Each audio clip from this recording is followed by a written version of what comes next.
That's a very good question. Actually, I saw a parent at the center, Novena Center last week, and I was specifically asked a question. Felicia, can you give me an honest answer? Now that we all know AI can write code, am I wasting money by sending my child to a coding class? And it's a very straightforward question, and I appreciate the honesty. I'm not going to give you an answer that you expect anyone who used to run a coding school, right? So the truth is that actually coding was never the point, and I'm going to show you what the point actually is, which is what I actually saw with my own eyes last week where I attended one of the biggest AI summits in Asia. Okay, let me start by agreeing with the worried parents, because obviously if I pretend that AI is not good at coding, then you're probably going to stop trusting me what I'm going to say in the next few seconds. So 2 weeks ago, I was a delegate at the AsiaTechX Summit that was held here in Singapore. There were ministers, there were delegates from the World Bank, from OpenAI, NVIDIA, and all the people who are actually building the current future. And I specifically attended myself because I want to hear from all these people who are building the future, that I want to ask on behalf of all our parents, right? So what does this mean? And what does this translate to the future of our kids? And on stage was a very senior leader from Trip.com, one of the biggest travel companies in the world. She said something that would potentially scare any parent. I mean, it definitely scared me as an aunt to nieces and nephews. A coding task that used to take her engineers 5 days now takes maybe about 1 day. And we're talking about a 60 to 80% jump in the speed, and just purely from using AI. And it gets even bigger than this. So OpenAI, the Chief Revenue Officer, Denise Dresser, she stood up and she was on stage and she said, we have officially crossed from the AI that you just prompt to AI that actually acts. Because the AI no longer just give you an answer, it runs entire workflow, it writes your code. It manages work all by itself, it can think, and it works 24/7. And she basically shared the scale of it. OpenAI has more than 900 million weekly active users. And in just under 3 years, there has been no technology in history that has ever spread so fast into our lives, our homes, our work, our jobs, and even in future, our children's lives. So if your fear is AI can already code, then why bother learning to code? So as someone who was in that room listening to all these tech experts, all these tech leaders for 2 days, you're not wrong about the technology. So honestly, the machines can really do all that you are fearing. Even on the host that was on stage actually admitted it. Definitely AI now has an image problem, which is being accused of stealing other people's jobs, of copying other people's work, whether it's graphic or it can be stories, copywriting, and one day it might potentially go rogue, and that's what a lot of people are fearing right now. So as a parent, you have every right to fear every single one of these concerns, and honestly, I have too, because these fears are very real. I'm not going to wave it away. I assure you that this is not true, but I feel that most importantly, parents are asking the wrong question. Okay, here is the thing nobody tells you when they sell you coding classes. We were never really actually just teaching kids just to type Python, so that they become typists for computers. When a 7-year-old, for example, builds a game using Scratch, or a 10-year-old programs a Lego robot, the code is just the visible part. And what actually happened inside their head is basically they are learning to take something big and huge and confusing and breaking it down into small parts that can actually be solved. So that particular skill has a name, and it's called computational thinking. How to break a problem down, spot the pattern, test it.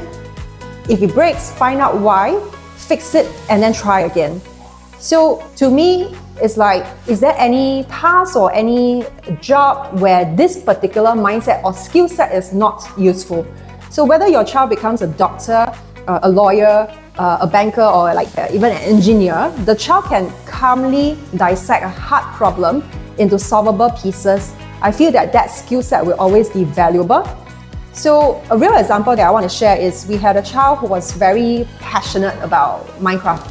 The feedback from parents is that all he wanted to do was to play. Most parents, I can understand, would just call that screen time. But in class, he actually learned how to build inside the world of Minecraft, and then he codes it, and then to ask, how can I make this work? Why did it break? And what do I try next? That same boy now sits in front of any new tool, including any AI tool he has never seen or touched before, and he's not afraid of it.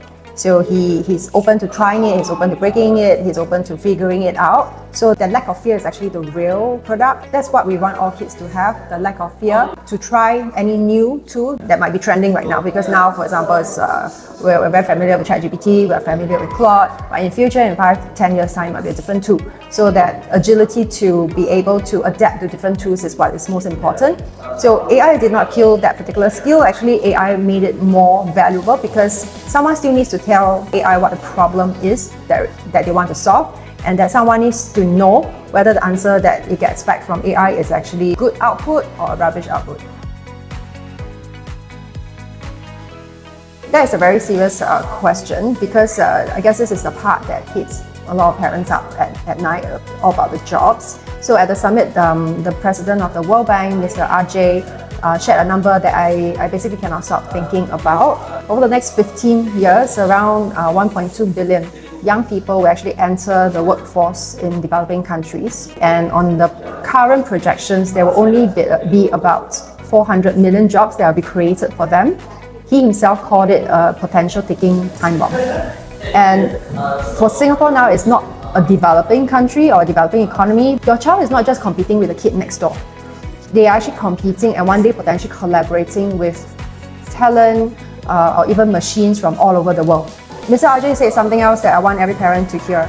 And the foundation of opportunity is actually human capital in terms of like healthcare, education, skilling. Not just luck or connections, it's just pure skills. And our own government is not waiting, because at the same summit, Minister Josephine Teo laid out Singapore's national AI plans in healthcare, in finance, in manufacturing, sectors that make up more than 40% of our economy. There is even a program to help 10,000 companies use AI properly. The message from the top was simple: equip every single person with the skills to thrive or get left behind. A minister from Indonesia put it even more bluntly. He said technology is now the difference between a country that moves ahead and a country that gets left behind. And if this is true for countries, then it's definitely true for our future generation as well. So the question shouldn't be which industry is safe. There's no such thing as safe industry in this current climate. The travel company like Trip.com was using AI, is already using AI. All the banks are using AI, the government is using AI, so there's basically no hiding place. The real question is, does your child have the skills that stay valuable even when the tools change every year? A scientist from Field AI, a team with roots in Google DeepMind, NASA, explained something called the Moravec paradox. It goes something like this. Things that are hard for humans like chess or like complex math turn out to be easy for AI, but things that are very easy for humans, even a toddler, such as walking across a messy room, opening a door, knowing what matters, are still incredibly hard for machines.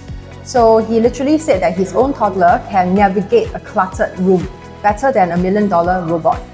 And across the AI panels, what I heard, expert after expert admitted that we are still in the very early stage. I've seen lots of impressive demos, but not yet in the real world.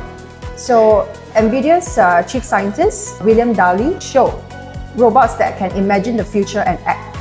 But he was the first to say the real bottleneck is not intelligence, it is actually the messy, physical human world. And here is the detail that really struck with me. These robots learn by watching thousands and thousands of hours of humans doing things with their hands. And that particular machine is still learning from us, and we are the original. So even after all that training, the experts all say the same thing, which is you cannot leave these robots alone in a real unpredictable human environment because they are not ready. Your child growing up learning how all these systems actually think will be the one who is ready. So what stays human? It is things like judgment, creativity, knowing which problem is worth solving, and being able to work with other people, having common sense, having taste, the exact things that a good AI class quietly builds in your child while they are having fun. So if AI can code, what should our kids actually learn? They should learn to be the one who directs AI, not the one being replaced by it. Because the person who is calm and valuable in this new world is the one who can look at what AI has produced and say, that part is wrong, can you fix it this way instead? And that process has to keep reiterating until there is an output that is suitable, that can solve the problem for you. You cannot judge code that you have never learned to read before. You cannot lead a machine you do not understand how it operates. So there's one more layer during the summit, it really hammered home, which is about the trust and safety. Joshua Banjo, one of the godfathers of modern AI, a Turing Award winner, he spent his whole session, his entire session during the summit, warning that we have to teach the next generation not just how to use AI, but to question it, to govern it, and to keep it safe. And this is someone who could be building ever more powerful AI for money, but instead he decided to start a non-profit effort just to keep AI safe and trustworthy. And he agreed with our minister on one line that which I wrote down, which is that governance, knowing how to guide and question that technology is the foundation of using it responsibly. Our kids will not just live with AI, they will have to govern it. And this is a skill that you build from young, understanding how it works from the inside, and not just being handled a finished app or finished robot. So that is the literacy for the next 20 years. Not can my child use ChatGPT? Basically everyone can. The real edge is, can my child think with it, build with it, and stay safe with it? So back to the question about, should my child still learn coding, considering now AI can code? So yes, your child can still learn, but not to compete with the machine at typing the code. The machine has definitely won in that aspect. What they can learn is to be the thinker, the builder, and the director who tells the machine what to do and knows when it is wrong. We used to be a coding school, so today we are Empire AI because the goal was never the code. It was always about the child who can shape the future instead of being shaped by it. And for my primary 4 to primary 6 students thinking about DSA, this is the kind of thinking, building, and the real project that would make a child stand out, and not just another tuition transcript. Come and watch your child learn the technology behind AI. We run a free trial class worth $45 at our Novena River Valley campuses for ages 4 to 18. Just send us a message on WhatsApp at 8145-5004 and we'll book it for you. And if your child is in upper primary and considering DSA, tell us in the same message. We will help schedule a free consultation. See you in class.